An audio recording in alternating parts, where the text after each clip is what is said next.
Bonjour tout le monde, bonne fête à tout le monde, à tous. Merci pour ceux qui m'ont désigné pour faire cette présentation. Effectivement, comme je l'ai dit, on avait dit que 10 minutes pour un enseignant, ce n'est pas évident.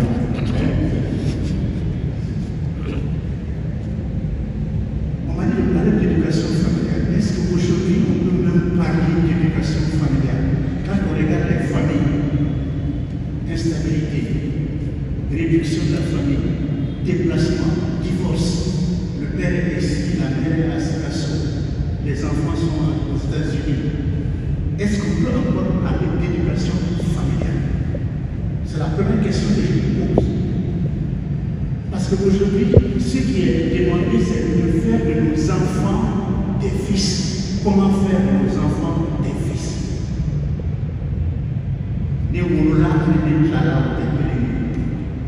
Or, nous faisons des enfants, mais nous n'en faisons pas de fils.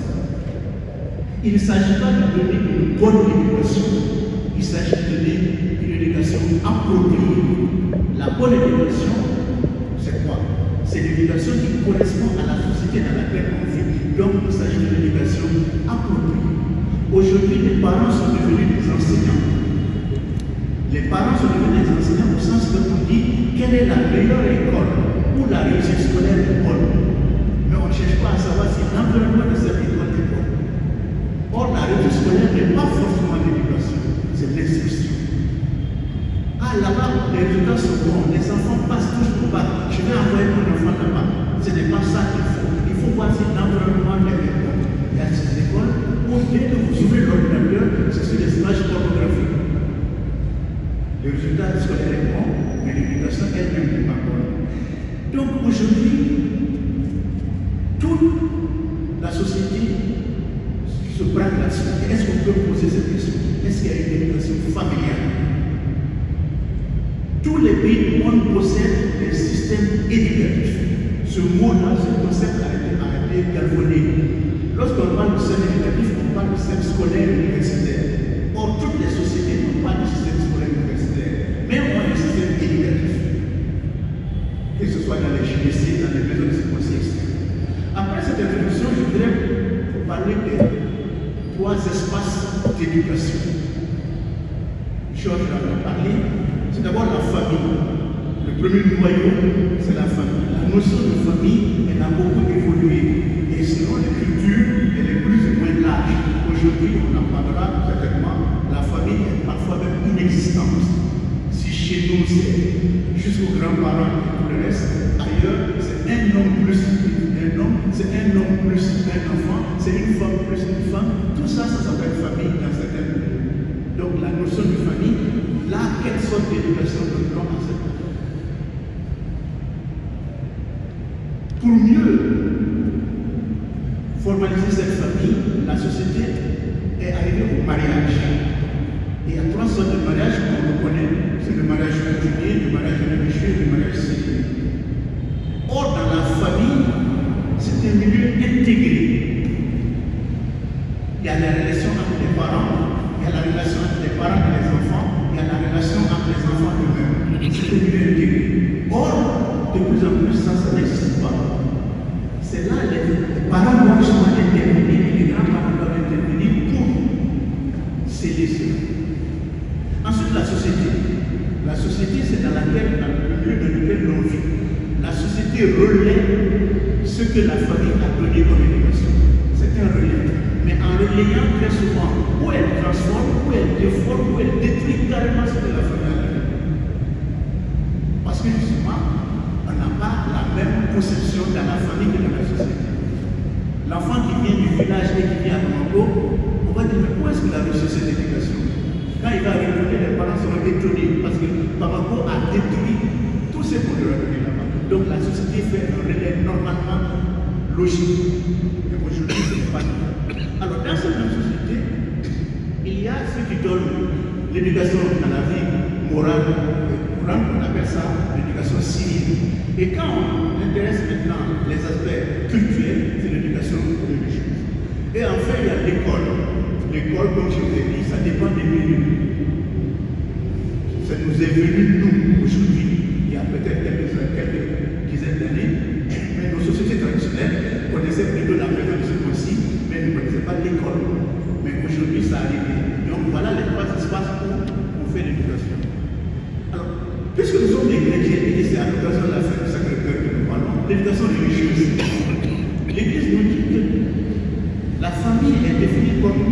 Église domestique. Domestique au sens premier du terme. C'est le premier endroit.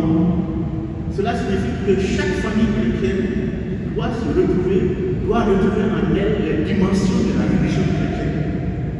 La mission, la catéchèse, le témoignage, la prière, mais surtout le témoignage. La meilleure éducation, c'est l'éducation par le témoignage. Le modèle. Le parent ou les parents ou les frères, les sœurs sont les plus mauvais. C'est dans la famille qu'on reçoit l'évangile et c'est de la famille que l'évangile s'en va. L'évangile est transmis dans la famille, mais l'évangile rayonne à partir de la famille. Mais malheureusement aujourd'hui, quand les enfants voient les parents, quand ils les voient, ce n'est pas toujours le bon exemple. Or, le modèle, c'est ça. Et ça aussi, dans cette éducation religieuse, il y a des façons différentes d'aborder. Ou bien on est né dans une famille chrétienne baptisée, ou bien on est né dans une famille qui a découvert la religion étant déjà assez adulte, ou bien on est dans une famille chrétienne mais pas baptisée. Ces trois aspects-là, il faut en tenir compte pour l'éducation. L'enfant qui est né dans une famille chrétienne n'a pas de soucis, ou en tout cas ne se donne pas assez d'efforts, parce qu'il croit que c'est normal. C'est d'ailleurs fait souvent comme ça qu'on fait des calculs en disant c'est 2%, c'est 3%, ça c'est n'importe quoi.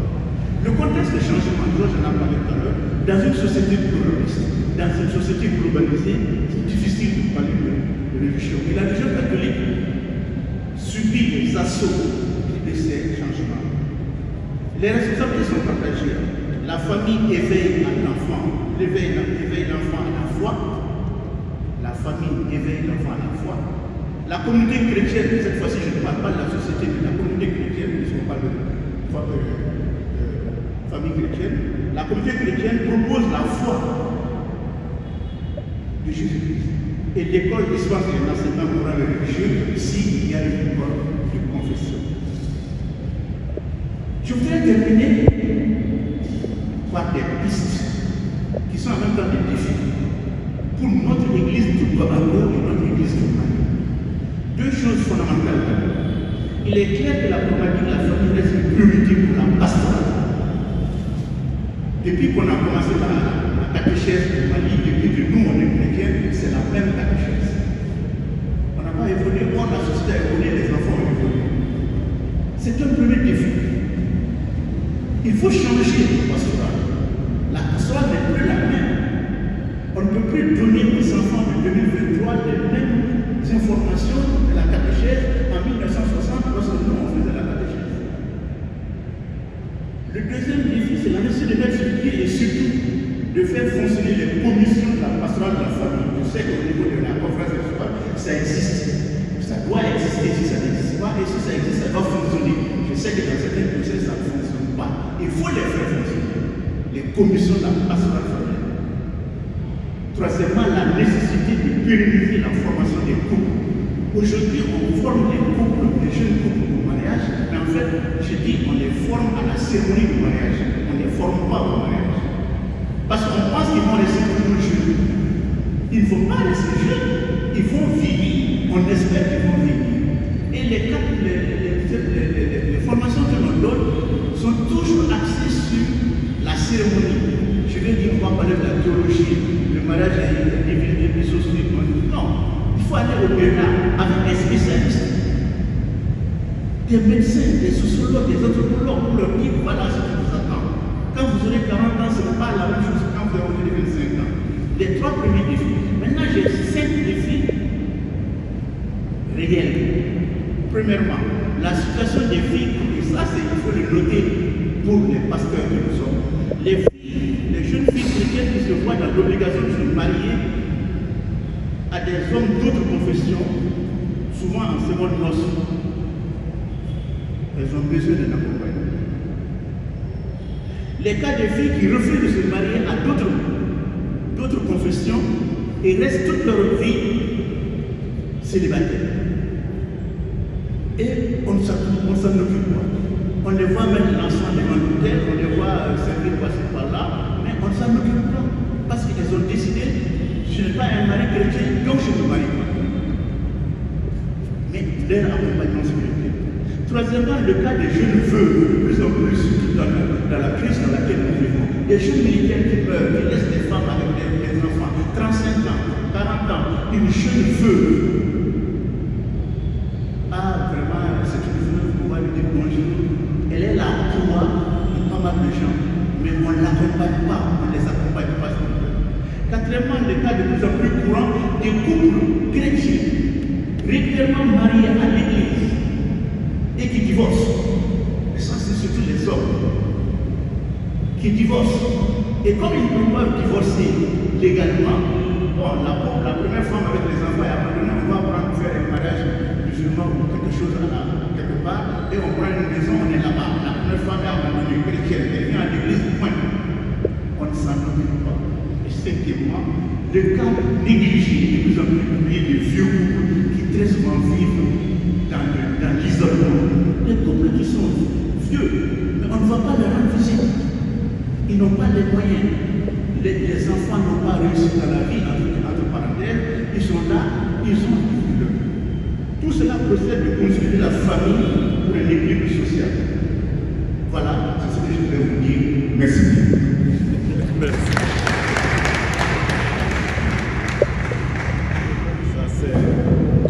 Ça, c'est une prouesse remarquable de la part de Daniel Sagara.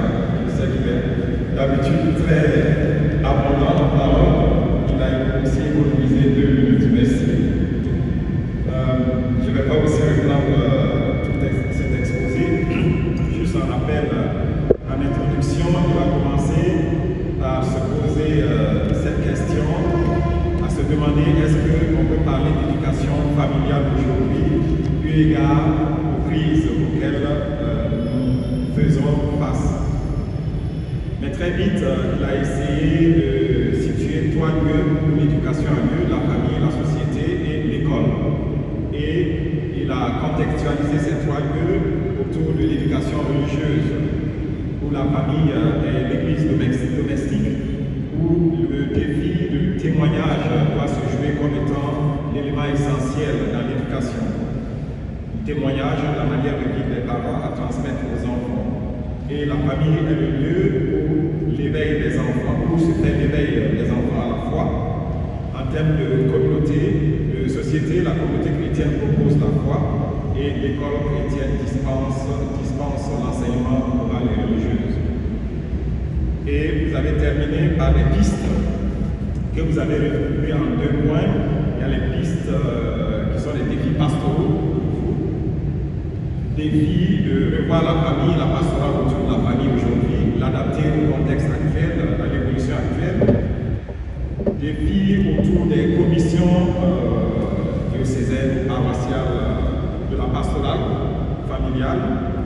Et troisièmement, privilégier la formation au mariage. En fait, c'est aussi le défi, la formation au mariage, l'adapter aussi aux nouveaux défis aujourd'hui. Et vous avez terminé par 5 autres défis autour de l'accompagnement des cas pratiques, la situation des mariages interconfessionnels, la question des célibataires volontaires, des filles célibataires volontaires, la question des jeunes veuves, la question des couples chrétiens divorcés et enfin la question des vieux couples isolés.